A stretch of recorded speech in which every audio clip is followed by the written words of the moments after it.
సోది అంటే తెలుసా? డెంగడెంగ్ డెంగడెంగ్ డెంగ సోది చెబుదాం డెంగడెంగ్ డెంగడెంగ్. ఆ సోదికి సంబంధించిన వాళ్ళు కొంతమంది ఉంటారండి, వాళ్ళు పిలిపించుకొని కూర్చోబెట్టుకుంటారండి.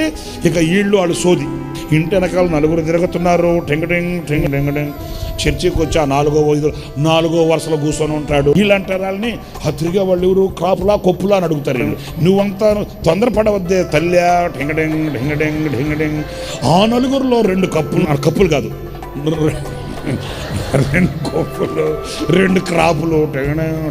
భార్య భర్తల టెంగడెంగ్ డెంగడెంగ్ డెంగడ. భార్య భర్తలు కాదు, టెంగడెంగ్ డెంగడెంగ్ డెంగడెంగ్. ఇంకింతే సోదంటే. నేను అనకూడదు కానీ పొద్దులస్తాం ఇదే వ్యవహారం.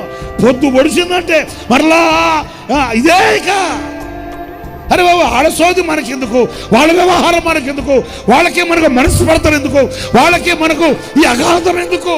అదే మా ఇంటి చుట్టూ ఇంకోటి కూడా తిరుగుతుంది తిక్క మొహం లేచా అనరు. వాళ్ళు చెప్పిందంత ఇల్లు వింటా ఉంటారు. మా ఇంటి చుట్టూ ఎవరు తిరుగుతారు, మాకెవరితో గొడవలు లేవు, మాకు అలాంటి అసమాధానాలు లేవు, మేము అలాంటి వ్యక్తులం కాదు. అయినా మా దేవుని కాపుదల మాకుంది, మా దేవుని కటాక్షం మాకుంది, మా దేవుని యొక్క రక్త కోటలో మేము ఉన్నాం, మాకు అలాంటి హానికి అలాంటి కీడు మాకేం అలాగా ఎదిరించరండి. వీళ్ళు చెప్తుంటారు, వాళ్ళు ఏంటుంటారు.